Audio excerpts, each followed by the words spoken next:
महापुरुषों का संग कीजिए। इनका साथ पाने में कभी आज तक किसी को घाटा नहीं हुआ। महात्मा का संग भारत के एक बच्चे नरेंद्र को स्वामी विवेकानंद बना देता है। ये साधु का संग ही तो है।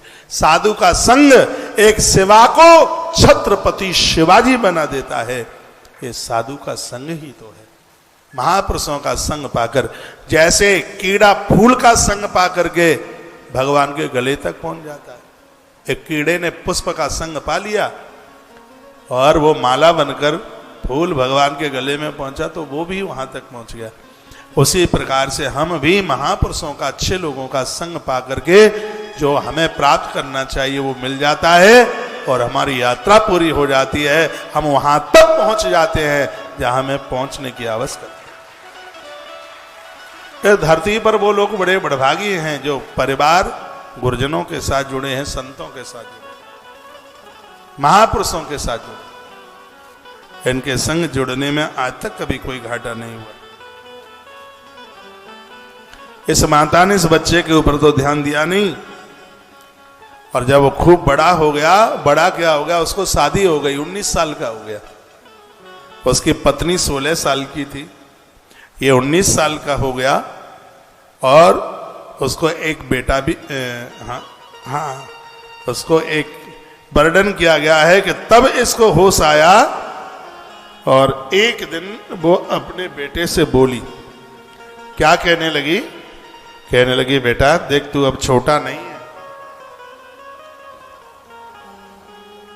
तो 19 साल का हो गया है और तेरी पत्नी 16 साल की है। 19 कोसी तमेशा 16 वार्ष की, तेरी पत्नी 16 साल की है तो 19 साल का है।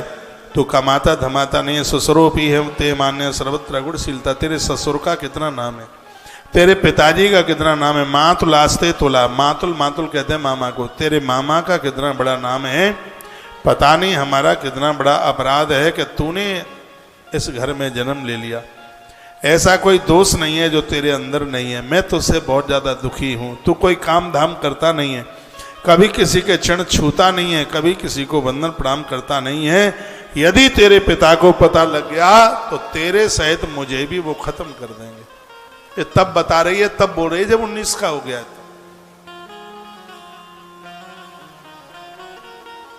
और मैं एक बार नहीं बहुत बार कहता हूं, जितना असर सिखाने में छोटे बच्चों के ऊपर जितना असर होता है, बड़ों के ऊपर वो नहीं हो पाता। अभी 2-3 साल पहले की बात है, आप विश्वास करेंगे, मैंने किसी घर में, कोरोना से पहले की बात है, 19 की बात है, मैंने एक छोटा सा बच्चा, कितना उम्र होगी उसकी, लास्ट ज़्यादा से ज़्यादा 6 साल की उम्र होगी, मैंने उसको गणेश जी के 12 नाम दिए और भगवान नारायण के 24 अवतारों के नाम दिए। आप विश्वास करें 10 मिनट नहीं हुई उस बच्चे को याद करने में, उसने गणेश जी के 12 नाम और नारायण के 24 अवतारों के नाम उसने फटाफट सुना दिए। बच्चों का दिमाग बहुत चलता है, जितना जल्दी इस उम्र में हो जाता है याद, आगे नहीं होता। तो ये कथा कहती है कि पहले से उनके ऊपर ध्यान रखा जाए। पहले तो माँ का ध्यान था नहीं, बच्चा बिगड़ गया। मर गया मध्य पे सुन्यानता चोरियां दोरो दरई। ब्राह्मण का बालक है और मृग मारता है, मद्य पीता है, चोरी करता है, जुआ खेलता है। ऐसा कौन सा काम है जिसको ये नहीं करता? वो इतना बिगड़ चुका था। एक दिन की बात थी, सत्यनारायण भगवान की कथा कह करके आ रहे थे पंडित जी यज्ञदत्त दीक्षित। तो रास्ते में इन्होंने अपनी अंगूठी किसी दूसरे व्यक्ति के हाथ में देखी। उन्होंने उस व्यक्ति को कहा, रे भाई ये अंगूठी मेरी है। न्यस्ताम रत्नमयीम गेहे करस्या पितरुर्मिकाम, जो कि गुड़ निधि के बाप की, पिता की अंगूठी थी, तो किसी जुआरी के हाथ में थी। तो उस पिता ने पूछा कि ये अंगूठी मेरी है, ये तुम्हारे पास कैसे आ गई? तो 5-7 जुआरियों ने पकड़ करके यज्ञदत्त ब्राह्मण की खूब ठेकाई पिटाई करी। आप खोजने को मिलेंगे, अच्छे लोग संगठित कम हो पाते हैं। शराबियों को बोल दीजिए इनकी मुझेटी हाल बन जाएगी, जुआरियों को बोल दीजिएगा हाल बन जाएंगे, तैयार हो जाएंगे एक दूसरे का संग देने के लिए। लेकिन तुम भजन कीर्तन करने के लिए मंडली बनाना, माता वो ठोड़ी से हाथ लगाइए, बहू को पूछ के बताएंगे। भजनानंदियों की, अच्छा काम करने वालों की टीम जल्दी नहीं बनती। आप किसी को कहें चलो हम 20 लोग तैयार हुए जाते हैं और सालासर बालाजी लोगों को तीर्थ यात्रा कराने के लिए उनको भेज दिया करेंगे, सो ठोड़ी कुरे देंगे, खुजली पड़ी है ठोड़ी में, तैयार नहीं होंगे।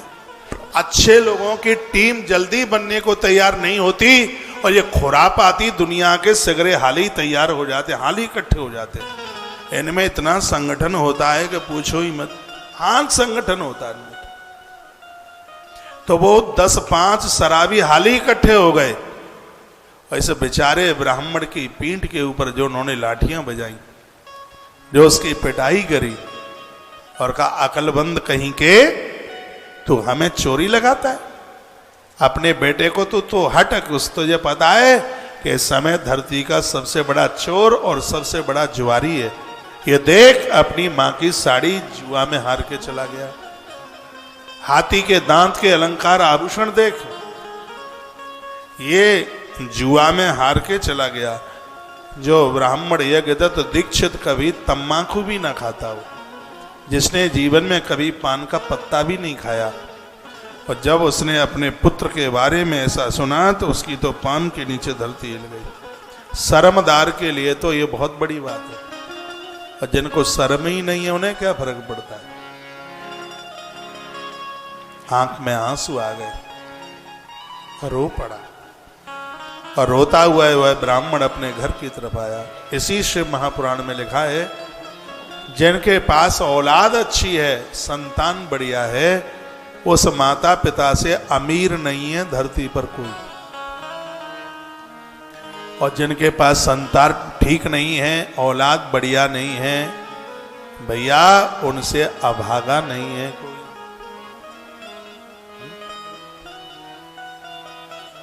और मैं एक बार फिर कहूंगा, आपके पास संतान बढ़िया है, परमात्मा का धन्यवाद करना, क्योंकि पुत्र 3 तरह के होते हैं, उत्तम मध्यम, तीसरे तो ना हो तो ठीक, जिन्हें अधम कहा गया है। उत्तम मध्यम और अधम, और धीमे हो जाओ, उत्तम ये बजा, धीमे हो जाओ, उत्तम मध्यम और अधम, बंद करने को नहीं बोला, उत्तम, उत्तम मध्यम और अधम। बैठिए, बैठो, बताओ, बैठो उधर। उत्तम मध्यम अधम। उत्तम संतान कौन सी है? पिताजी कुछ कहना चाहते हैं और कहने की जरूरत ही नहीं पड़ी और बच्चों ने वो काम पूरा कर दिया, उसको पहले नंबर की संतान कहते हैं, उत्तम। मध्यम कौन सी है संतान? कहने से जो काम कर दिया गया है वो मध्यम है। और अधम कौन सी है? माता पिता ने कुछ कहा और उसने आंखें दिखाई, वो संतान नहीं है, वो तो माता पिता का मलमूत्र है। ये तो ना हो तो ज्यादा ठीक है। 4 पुरुषार्थ हाथ की हथेली पर नृत्य करते हैं जो माता पिता का परम आज्ञाकारी है।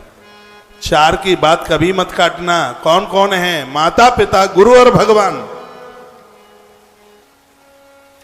माता पिता गुरु की सेवा जो करेगा, माता पिता गुरु की सेवा जो करेगा, सम्मान दुनिया देगी, सम्मान दुनिया देगी, फूलेगा और फलेगा, माता पिता गुरु की सेवा जो करेगा, सम्मान दुनिया देगी, सम्मान दुनिया देगी, फूलेगा और फलेगा। माता पिता गुरु की सेवा जो करेगा।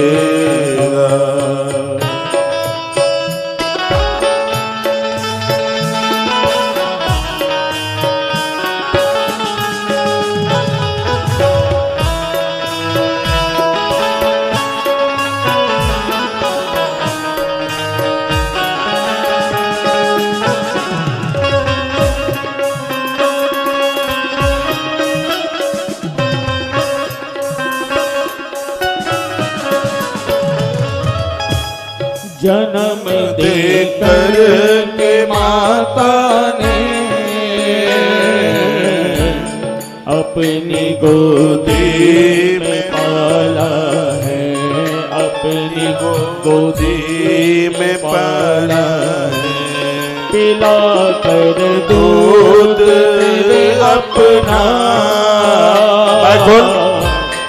दिखाया एक उजाला है, दिखाया एक उजाला है। विश्वास का ये दीपक, विश्वास का ये दीपक सदियों तक जलेगा। पिता गुरु की सेवा जो करेगा, सम्मान दुनिया देगी हो, सम्मान दुनिया देगी। फूलेगा और फलेगा। माता पिता गुरु की सेवा जो करेगा।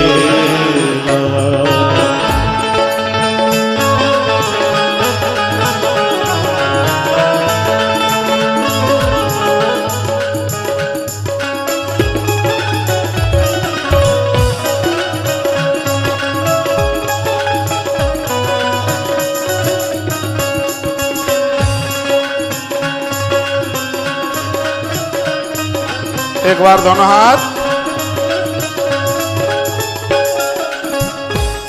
पकड़े उंगली पिताजी ने, गुरु के पास पहुँचाया, गुरु के पास पहुँचाया। गुरु के मार्ग दर्शन ने मेरी किस्मत को चमकाया, मेरी किस्मत को चमकाया। गुरुदेव का ये कहना हो,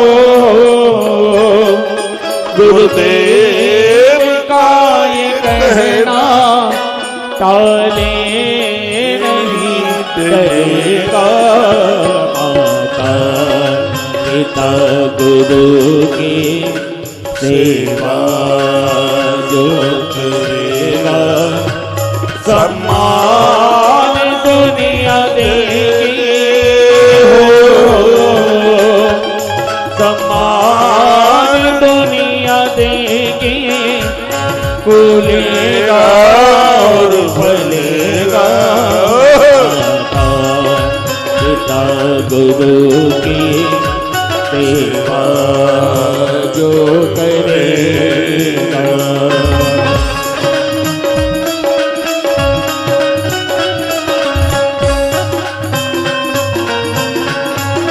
जय हो।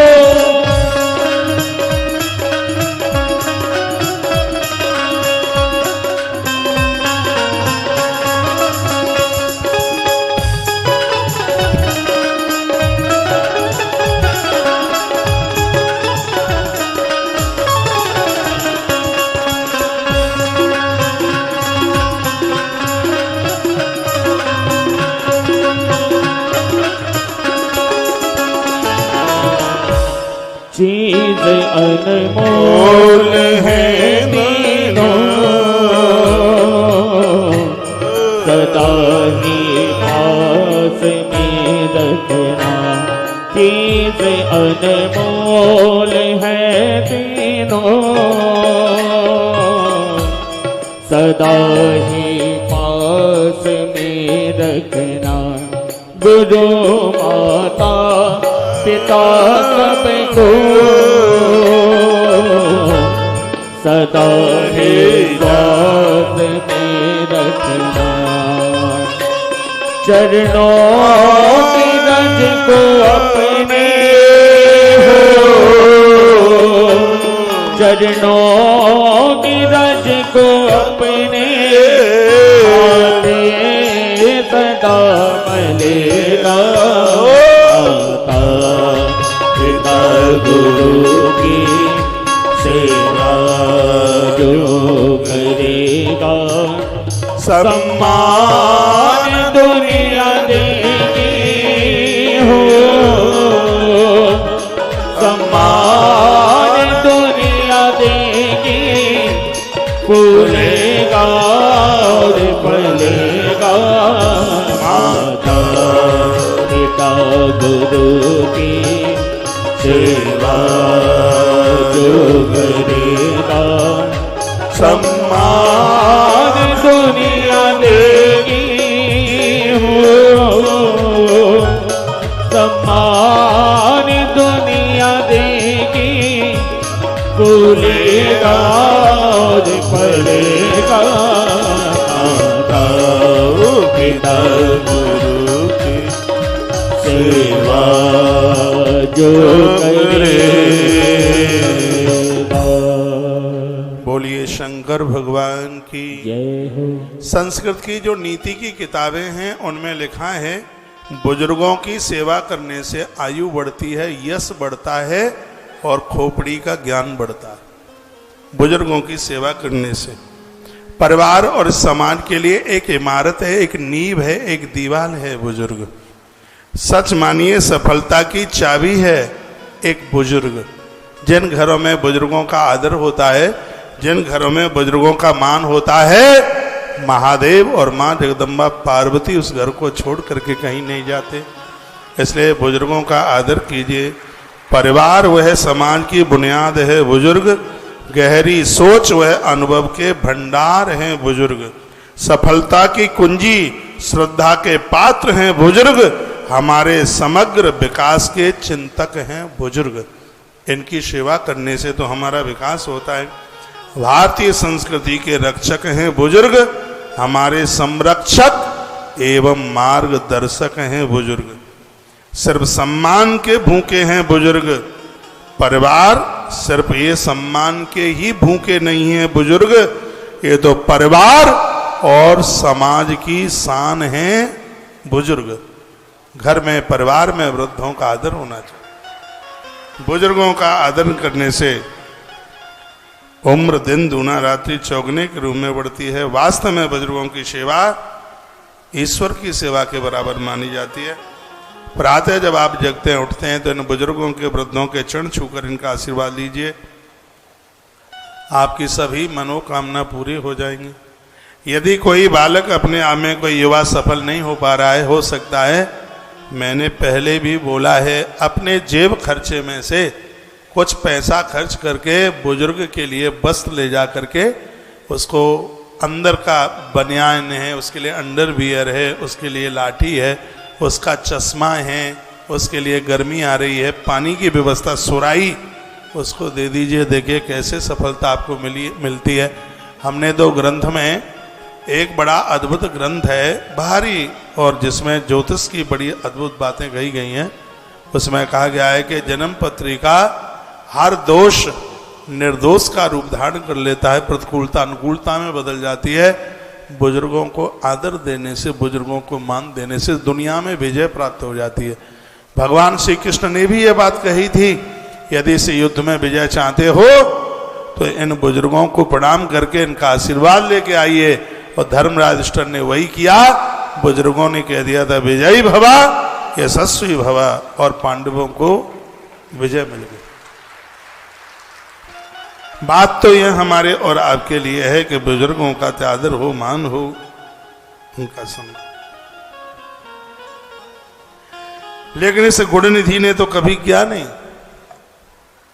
खूब मार पड़ गई है यज्ञदत्त दीक्षित के ऊपर, रोता हुआ वो घर चल के आया। दीक्षितेन परिज्ञातो देवा धूत कृत करे वाच दीक्षितस्तम च कुतो लब्धा त्वमेधिके का। उसने आकर दीक्षित ब्राह्मण ने घर आकर के अपनी पत्नी को आकर के कहा, अरे धूर्त बच्चे को जन्म देने वाली, कहाँ है तेरा नालायक, तेरा कहाँ है वो कुपुत्र जिसको तू सुपुत्र मानती है। दीक्षिता यानी कोत्रास्ते धूर्ते गुणनिधि सुता। धिक्कार तेरी ऐसी कोख के लिए है जिसने एक बिगड़े से संतान को तूने जन्म दिया है। अथा तिष्टम कृम तेन क्वसा मम शुभोम का। तुझ जैसी स्त्री कुपुत्रों को जन्म देगी तो ये धरती फट जाएगी। आज ही तो मैंने आरंभ में निवेदन किया था, जितनी भी ब्राह्मणियां मुझे सुन पा रही हैं, लायक बच्चों को जन्म देना। आपका बच्चा बनता है तो वो जाकर के सुदामा और कपिल बन जाता है, भगवान व्यास बनता है, और जब वह बिगड़ता है तो सीधा धुंधुकारी बनता है। जब वह बिगड़ता है तो फिर तो पूछो ही मत। और ये धरती माता बड़े मोटे मोटे आंसुओं से फिर रोती है, इसलिए बड़ा सावधान रहना चाहिए। दीक्षित ब्राह्मण ने कहा, कहाँ है वो तेरा? तो अभी भी उसने बोल दिया कि मंदिर में पूजा कर रहा है। तो एक मुष्ट का उसने प्रहार किया, कुपित हो गया बहुत भारी, और हाथ में जल लिया और कहने लगा, मैं संकल्प करता हूं इस घर में तेरे और तेरे इस पुत्र के लिए जगह नहीं है। यहाँ का अपत्रोत्तम वरम नृणाम कुपुत्रात् कुल पांसनात्। कुपुत्र की बजाय निपुत्री रह जाना ज्यादा ठीक है, शिव पुराण में लिखा है।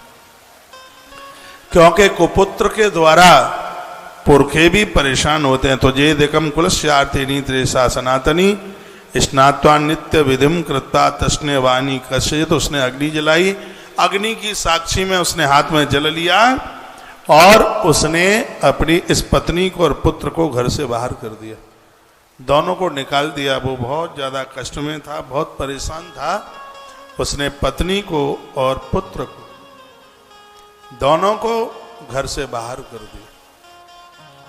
अब आप कहोगे ये तो बहुत बड़ा अपराध हो गया, स्त्री को मारना अपराध है, ये सब जानते हैं।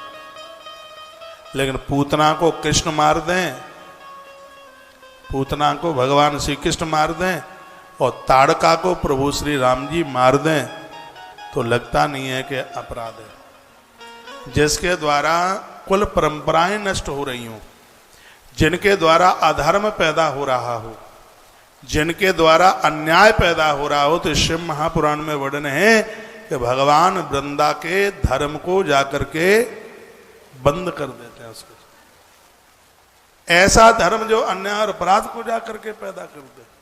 हाँ, नारी को मारना बड़ा अपराध है, लेकिन जो ये ग्रंथ कहता है, नारी ऐसी पूज्य मातृ शक्ति, ऐसी जो देवी जिसके द्वारा धर्म का विकास हो रहा है, और इसने उस स्त्री को घर से बाहर किया जिसके पास में कहीं किंचित मात्र भी धर्म कहीं आसपास में भी नहीं था। यदि यह धर्म पूजा पाठ स्वयं करती होती तो वह अपने पुत्र को लगा सकती थी। और मैं एक बार फिर निवेदन करूंगा, एक बार नहीं 100 बार इस बात का निवेदन करूंगा कि चरित्र का जितना निर्माण है वो मां की वजह से ही होता है। तो यह आज इसने मन में विचार कर लिया, ये घर में रहने के लायक नहीं है। अब माताओं के लिए बड़ा धर्म बताया जाता है, और हमारे ग्रंथ भी कहते हैं कि पति की सेवा करना बहुत धर्म है। मैं आपको उकसा नहीं रहा हूं, जो बात है ग्रंथ की है वही कहूंगा। पति की सेवा करना धर्म है, लेकिन पति को परमेश्वर कहा गया, उसके अंदर गुण भी तो परमेश्वर के होने चाहिए, है? तुम पति हो, परमेश्वर का रूप दिया जाता है, और शराब पी करके रात को किवाड़ों में आकर के लात मारते। फिर नारी तुम्हें ऊंचे शब्दों में बोल देती है। अब शराबियों को तो मेरी बात बुरी लगेगी, लेकिन मुझे नहीं लगता कि उस नारी को कहीं किसी भी प्रकार का अपराध लगता हो। आप कहोगे तुम ऐसी कथाएं करोगे तो समाज में क्या होगा? ऐसी कथाएं करेंगे तो सुधरने का नाम क्यों नहीं लेते? सगरे धर्म नारी के लिए हैं, इन पुरुषों के लिए कोई धर्म नहीं है क्या? या सगरे धर्म पुरुष के लिए हैं, नारी के लिए कोई धर्म नहीं है क्या? दोनों एक दूसरे के बिल्कुल पूरक रहे। यदि पुरुष के अंदर कुछ कमियां हैं, वो कुछ दिक्कतें जिसकी वजह से अपराध फैल रहे हैं, जिसकी वजह से पाप फैल रहे हैं, जिसकी वजह से अन्याय और अत्याचार हो रहा है, ऐसे पुरुष को छोड़ने में फिर उसको अपराध क्या लगता है? जिस स्त्री के पास में धर्म नहीं है, जिसके द्वारा अपराध और पाप फैल रहा है, आने वाली पीढ़ियां दूषित हो रही हैं, तो इस शिव महापुराण कहता है कि उसको त्यागने में बिल्कुल किसी भी प्रकार का दोष नहीं लगता। एक अंग के गलने से पूरा शरीर खत्म हो रहा है, तो होशियार डॉक्टर वह है कि जो एक अंग का ऑपरेशन कर देता है। टोकरी में सेब रखे हैं, एक सेब खराब हो रहा है और एक सेब की वजह से पूरा टोकरी ही खत्म हो रहा है, तो उसे एक सेब को टोकरी से बाहर कर देना चाहिए। परिवार में एक व्यक्ति बिगड़ गया है, पूरे परिवार को बचाने के लिए उसे एक व्यक्ति को अपने परिवार से निष्कासित कर देना, यही धर्म है। ये बात महात्मा विदुर ने कही थी। जिस समय ये बच्चे के रूप में था दुर्योधन, तो एक दिन धृतराष्ट्र के सामने विदुर रोए जाके। विदुर ने कहा कि ये दंडी है, ये बदमाश है, एक नंबर का, हस्तिनापुर का दिया बुझ जाएगा इसके द्वारा। क्या करें? कहा इसको हस्तिनापुर से त्याजित कर दो, इसको दूर कर दो, यदि हस्तिनापुर को बचाना चाहते हो। एक दुर्योधन को बाहर करने से पूरा हस्तिनापुर बचता है, तो राजा इसको बाहर कर देना चाहिए। जब युद्ध की तैयारियां हो गई थी, उस समय गांधारी फूट फूट करके रोई और धृतराष्ट्र को कहने लगी कि उस दिन विदुर की बात मान लेते होते तो आज हस्तिनापुर उजड़ करके खत्म नहीं होता, समाप्त नहीं होता। इसलिए जो कथा आप सुन रहे हैं, इसको सुनकर के दिमाग में एकदम बात आई होगी, एक ऐसा ब्राह्मण है जिसने स्त्री को घर से बाहर कर दिया। तो ये इस कथा का सार यही है कि जिनकी वजह से धर्म दूषित हो रहा है, मैं तो निवेदन करना चाहूंगा, वो साधु भी हो, वो गुरु भी हो, समाज को चाहिए कि उसको समाज से अलग कर देना चाहिए। उसे जिसकी वजह से समाज दूषित हो रहा है, जिसकी वजह से धर्म कलंकित हो रहा है, तो चाहे वो गुरु हो, चाहे वो कोई भी हो, सजग और समझदार लोगों को चाहिए कि हमें उसको अपने आप से अलग कर देना चाहिए।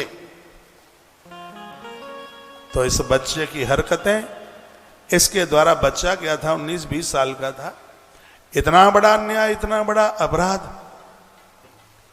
आज वो उस स्त्री को और उसके बेटे को, दोनों को घर से बाहर कर दिया गया। न च पार्श्वे धनम किंचित् किमत्र शरणम भवेत्। क्या कहने लगा? चला गया, वो एक दिशा की तरफ चली गई, वो दूसरी दिशा की तरफ चला गया, तो क्या कहने लगा कि मेरे पास धन नहीं,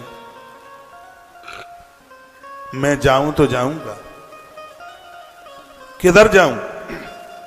भय मस्ती धने चोरा सविघ्न सर्वतो भवे।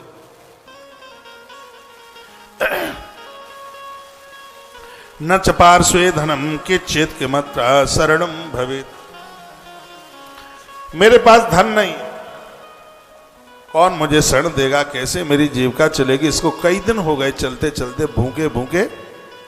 एक दिन की बात थी, ये एक पीपल के पेड़ के नीचे जाके बैठ गया।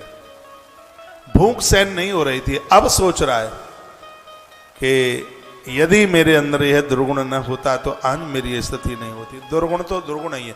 बहुत लोग कहते हैं छोटी सी कमी है, इससे हमारा क्या बिगड़ेगा। 1000 कुंटल दूध को खत्म करने के लिए नींबू की एक बूंद काफी है। जरूरी नहीं है कि 1000 कुंटल दूध को खत्म करने के लिए 10 किलो नींबू चाहिए।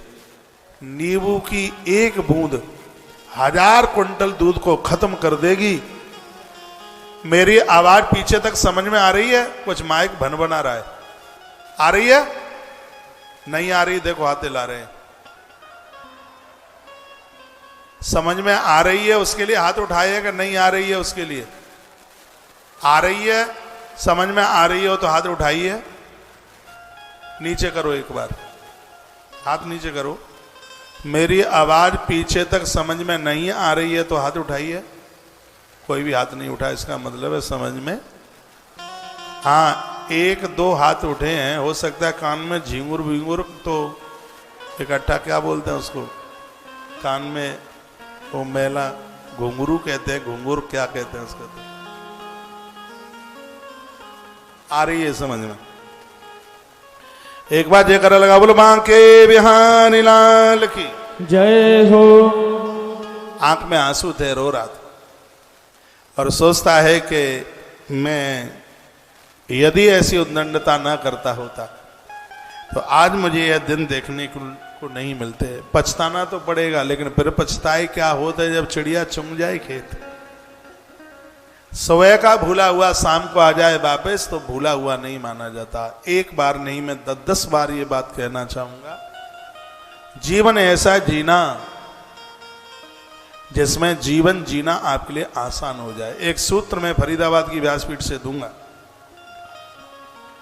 भोगों के साथ जीवन जियोगे तो जीवन कठिन बन जाएगा। सुख के लिए आप जीवन जियोगे तो जीवन कठिन बन जाएगा। जीवन जीने में परेशानियां आती हैं, परेशानियों के साथ आप जीवन जी रहे हैं तो उस समय तो आपको लगेगा कि बड़ी कठिनाई है, लेकिन जिंदगी सहज हो जाएगी, जीवन बिल्कुल सरल हो जाएगा। इसको भोगों के साथ नहीं, इसको सुख सुविधा के साथ नहीं, इसको कठिनाइयों का सामना करते हुए इस जीवन को जीना, जिंदगी आपके लिए सहज हो जाएगी। गर्मी शुरू होने वाली है, मोटे मोटे गद्दों को प्रयोग में कम लेना। मेरी बात मान लेना, मैं आयुर्वेद की किताबें पढ़ता हूँ। बहुत ज़्यादा गर्मी पड़े तो ही आप एसी चलाना।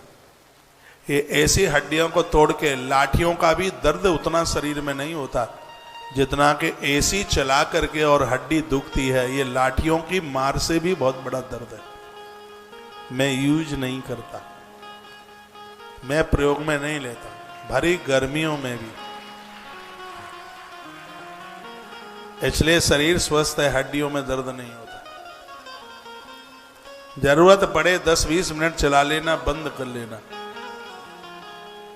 फ्रीज का पानी कम यूज करना, कुल्फी खाना मत। कोको कोला को तो ऐसे समझ लेना जैसे रावण राम का दुश्मन, कोकोला वैसे ही हमारा दुश्मन। ये फेफड़े गला देगी, यह टीवी के रोग को पैदा कर देगी। कोकोला की बात कर रहा हूं, जिसको खूब तुम पीते हो और जो आपके यहां आ जाता है उसको भी सम्मान में आदर में वही रख के दे देते हो। कोको कोला के द्वारा तो बाष्पेशन साफ होते हैं, इसमें अल्कोहल ज्यादा होता है।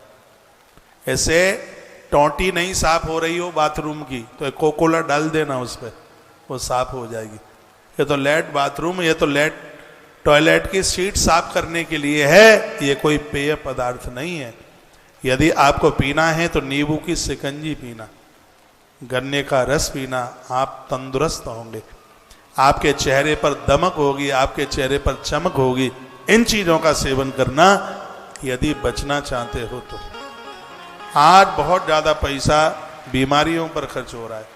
मंदिरों के निर्माण में कमी आ गई है, धर्मशाला के निर्माण में कमी आ गई है, ज्यादा से ज्यादा अस्पताल बन रहे हैं। इस साल मैं हरियाणा के एक जगह कथा कर रहा था, उस जगह का नाम था रेवाड़ी। हो सकता है आपने देखा हो।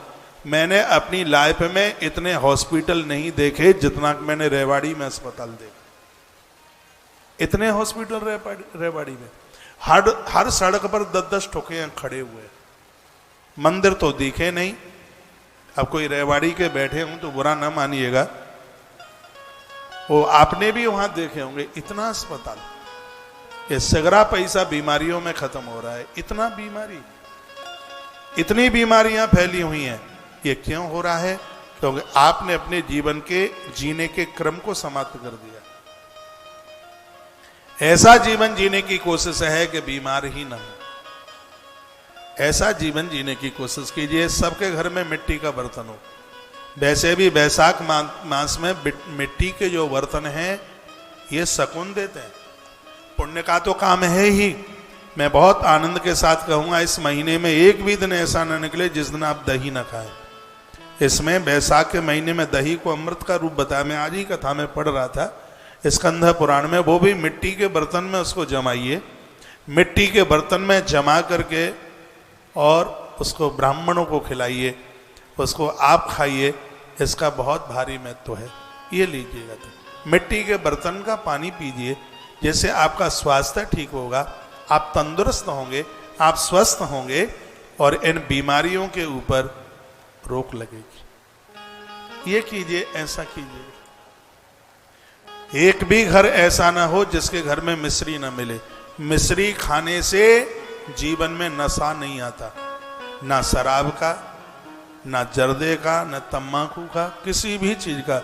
नशा को छोड़ने के लिए घी और मिश्री मृत्यु लोक का वरदान है। किसी शराबी की यदि शराब नहीं छूटती है तो सुबह उसको नाश्ते के 1 घंटे के बाद 20-25 ग्राम घी गैया का और 20-25 ग्राम मिश्री, धागे वाली मिश्री जो हल्की सी पीली होती है, उसको पीस करके घी में गर्म करके उसको दे दीजिए, उसको नशे से नफरत हो जाएगी। जो आप ज़्यादा चीनी लेते हैं स्वास्थ्य के लिए ठीक नहीं है। गुड़ और मिश्री बहुत फायदा करती है। सुबह गर्म पानी पीजिए, दोपहर में दही लीजिए, शाम को 1 गिलास दूध लीजिए। आप देखिए आपका 1 टका नहीं जाएगा कहीं, आप बीमारी ही नहीं। दुनिया की तो मैं कह नहीं सकता, अपने भाग्य की मैं बड़ाई करता हूं। और आप विश्वास कीजिए, दिन रात मेहनत, कथा, कितना काम, मेरा भाग्य है कि मेरे ऊपर दवाई के ऊपर 1 खोटा सिक्का खर्च नहीं होता। 1 रुपए का खर्चा नहीं है दवाई के नाम पे, 1 रुपया। कभी हल्का फुला का सब जगह जाता हूं तो पानी बदलता है, पानी बदलता है तो थोड़ा जुकाम होता है, काढ़ा पी करके ठीक हो जाता हूं, उसमें भी दवाई लेने की जरूरत नहीं पड़ती। क्यों इतने बीमार हो रहे हैं? इसलिए क्योंकि क्रम गड़बड़ हो गया। और अपने स्वास्थ्य का बहुत ध्यान रखिए। आप बीमार हो जाएंगे तो 1 लोटा पानी बहू भी नहीं पिलाएगी, कोई पिलाएगा ही नहीं, पति भी नहीं पिलाएगा।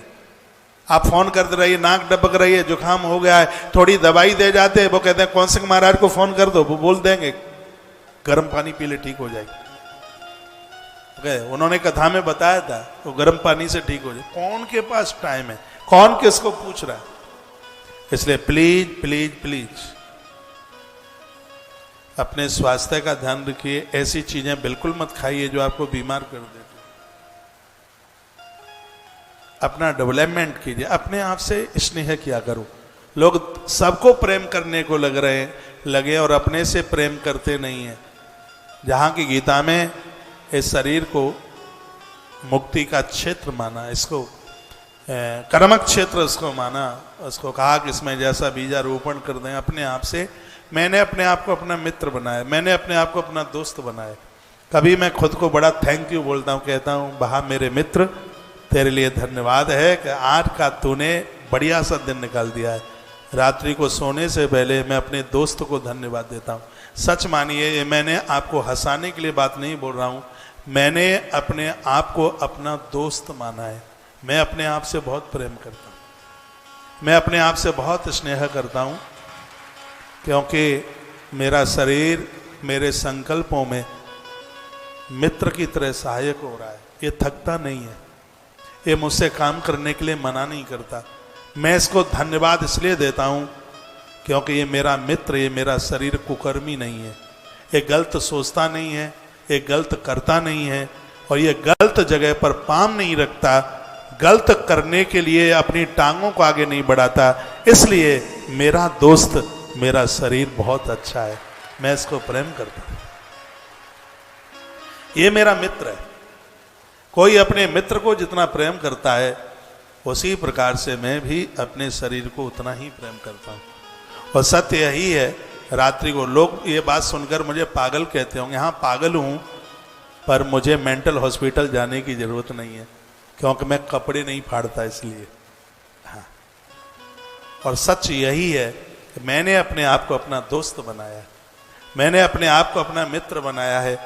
मेरी बातें तो मेरे न होने के बाद मेरे ऊपर किताबें लिखी जाएंगी, ये मुझे पता है। मैं ऐसा जीवन जी रहा हूं और मेरे बढ़िया जीवन जीने में मेरे दोस्त, मेरे शरीर का बहुत बड़ा योगदान है, इसलिए मेरा मित्र है।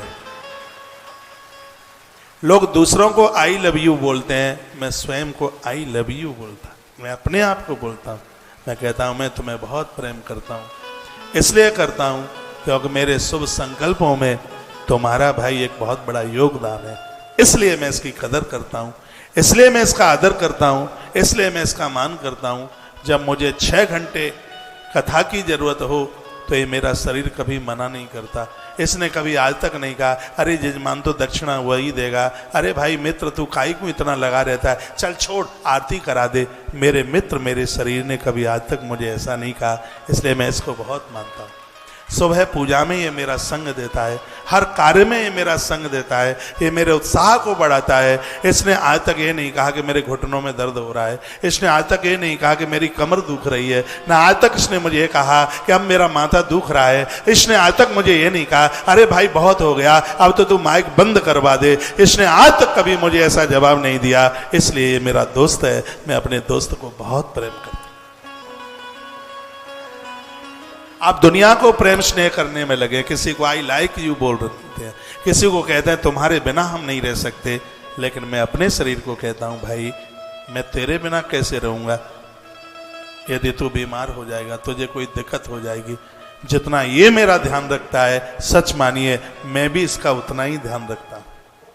हम दोनों एक दूसरे के मित्र हैं, हम दोनों मिलकर के एक बहुत बड़ा काम करने को चल पड़े। किसी ने मुझे प्रश्न किया था तुम्हारा सब कुछ लूट लिया जाए तो तुम्हारी पोजीशन क्या होगी। आप इधर सुनिए, ध्यान दीजिए।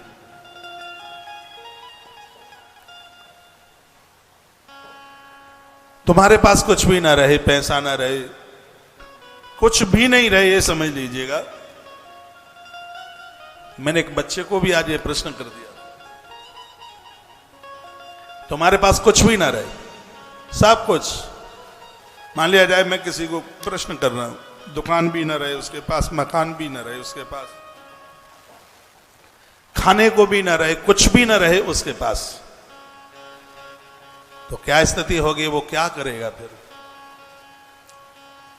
तो उसके पास एक जवाब है, वो कहता है सुनो ये आपके विषय की बात है, ये आपके काम आने वाली बात है। और बहुत लोगों के दिवाले निकल जाते हैं, पैसा नहीं रहता, यहां तक कि मकान बिक जाता है, दुकान चली जाती, कुछ नहीं रहता। और इस ऐसी स्थिति में यदि कोई खड़ा रहे तो वो क्या जवाब देगा, वो कहेगा पैसा ना रहे कोई चिंता की बात नहीं, मकान नहीं, दुकान नहीं, कुछ भी ना रहे, लेकिन जो काम करने वाली जो मेरे पास जो मेरी टीम थी, मेरी टीम को मुझे दे दीजिएगा। शरीर मेरा स्वस्थ है, मेरा दिमाग काम करता है, तो जितना मैंने तैयार किया इसको 2.5 साल में दोबारा से उतना ही तैयार कर दूंगा। मेरे पास मेरी टीम होनी चाहिए, मेरे पास मेरे लोग होने चाहिए। धन न रहे चिंता मत कीजिए, पैसा न रहे चिंता मत कीजिए, अपने मित्रों को अपने आप से दूर मत करना, जिनके सहयोग से तुम इतने ऊपर चले गए उनको कभी अपने आप से दूर मत करना। पैसा ही तो बैंक ले गई होगी, मकान ही तो कुड़की बुड़की में चला गया होगा, लेकिन दिमाग थोड़ी गया होगा। और दिमाग तब काम करता है जब आपका शरीर स्वस्थ होता है तब। इसलिए एक बार फिर कहूंगा, इसमें किसी भी प्रकार का समझौता मत करना। अपने शरीर को अपना मित्र बनाना, अपना दोस्त बनाना। शरीर जितना तुम्हारा ख्याल रखता है आप भी उसका उतना ही ख्याल रखिए। आपसे अमीर नहीं होगा कोई, फिर आपसे तकदीर वाला नहीं होगा। मुझे पता है कि मेरी बात पर आप तालियां बजाओगे, लेकिन इतना नहीं पता कि इतनी मरी मराई बजाओगे, कंजूसाई से बजाओगे।